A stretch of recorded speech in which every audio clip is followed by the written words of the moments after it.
We give meaning to the world, and through this meaning, our world is shaped. The way we see the world determines how we react to it, both externally and internally. If we think that other people are our enemies, then we'll act as if they are. We'll treat them like enemies, and they will ultimately become our enemies. What we think is a self-fulfilling prophecy, and so our mindsets play a crucial role in our emotional landscape.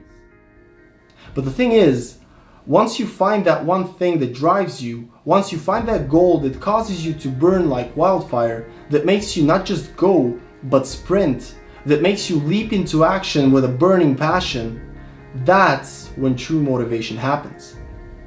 Kids go through failure again and again. They hear no dozens of times, and yet they stride right on to success. They try again and again. They use different tactics and techniques, and they don't give up until they get what they want. As adults, we've forgotten how to do that. Because of how much life, and maybe our parents, slapped us around, we've forgotten some of our basic instincts and drives. We've forgotten how to persist, how to be curious, how to be brave, how to get what we want. But if you want to be successful, you need to remember all that. Now, contrary to popular belief, your prospects don't really have objections. They have concerns. The objections themselves are not created by your prospects. They're created by you, the salesperson. It's because you did something to provoke them, to cause them to appear. It's either because you said something the wrong way, because you weren't good enough at one of the stages of the sale, or because you left a concern unaddressed. And the best way to deal with that isn't by improving your skill in objection handling. It's learning how to stop objections from coming up in the first place. So today, we're going to learn a skill much more important than objection handling. We're going to learn objection prevention. Know that nobody can offend you unless you allow it. Their words by themselves can hurt you. The only way you'll feel any pain is if you allow them to make you feel inferior in some way. If you don't take their words to heart, if you don't let them affect you who you believe yourself to be, then they're powerless. So don't expect prospects to know their problems or how to solve them. All they know is their situation. The majority of your prospects will be blind to their problems, or will give more attention to a small, insignificant problem and completely ignore the big one, which will fix the entire mess if it's solved. That's why it's your job to understand their situation and see what's truly plaguing them, and find a way to solve them. Even if they have an idea of what their problem is, virtually all of the time they don't actually know what the impact of that problem is. They know it's there, they know it should be solved, but they never thought about what the problem really costs them. That's where you come in. You can be the candle in the darkness, the shining light that illuminates their path and helps them realize what their real issues are. Thanks to your knowledge and professionalism, thanks to your expertise and experience, you can help your prospect realize their true problems and needs, as well as how impactful they are, how much they cost them. Thanks to you, they'll finally realize that it's time to change. And because of your guidance, they'll know exactly what needs to be changed and how. Never overcomplicate things. If a sale can be closed over the phone, then don't ask for a face-to-face meeting. If you can close your prospect in 2 meetings, don't ask for a third. Make everything as simple on yourself and your prospect as you can. Don't overcomplicate. It will backfire. But again, be careful not to make it too fast. If you rush things too much, your prospects will become uncomfortable and you may lose sales due to being too hasty. The rule you should follow is this: make your sales process as fast as you can, but not faster.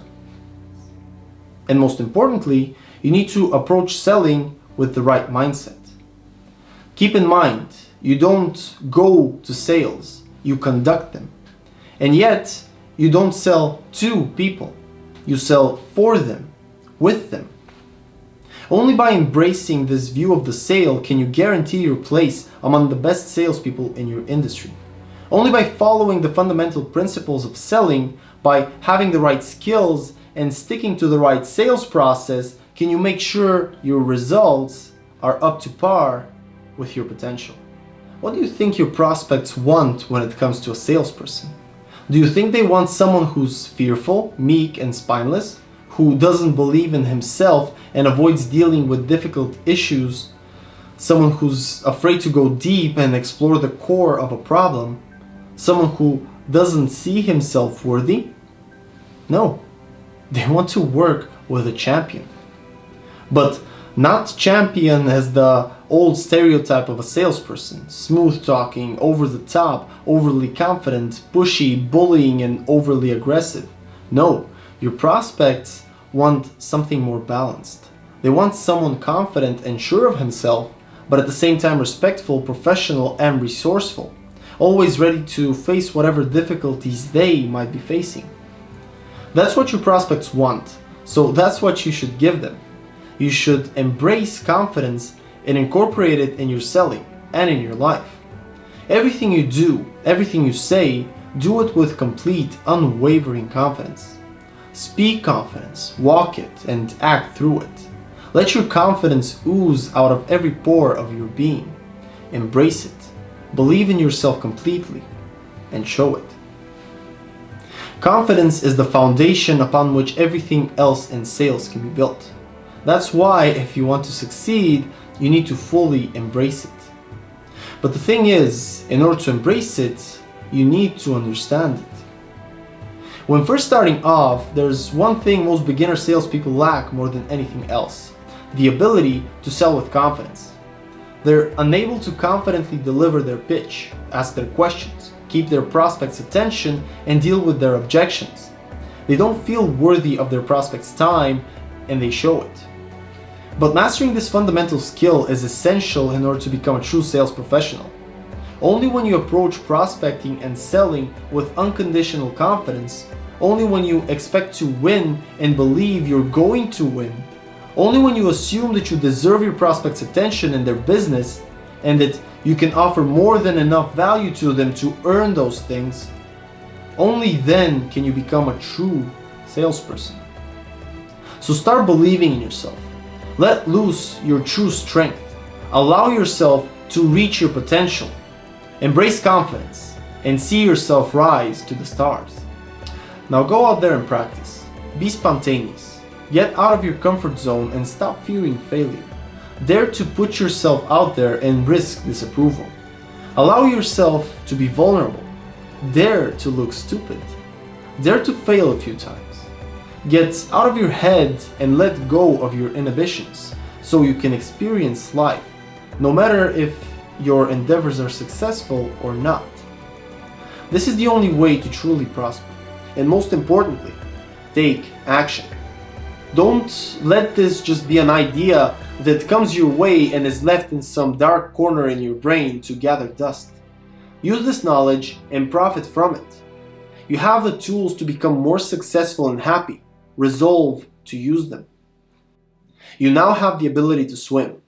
Make sure you use it.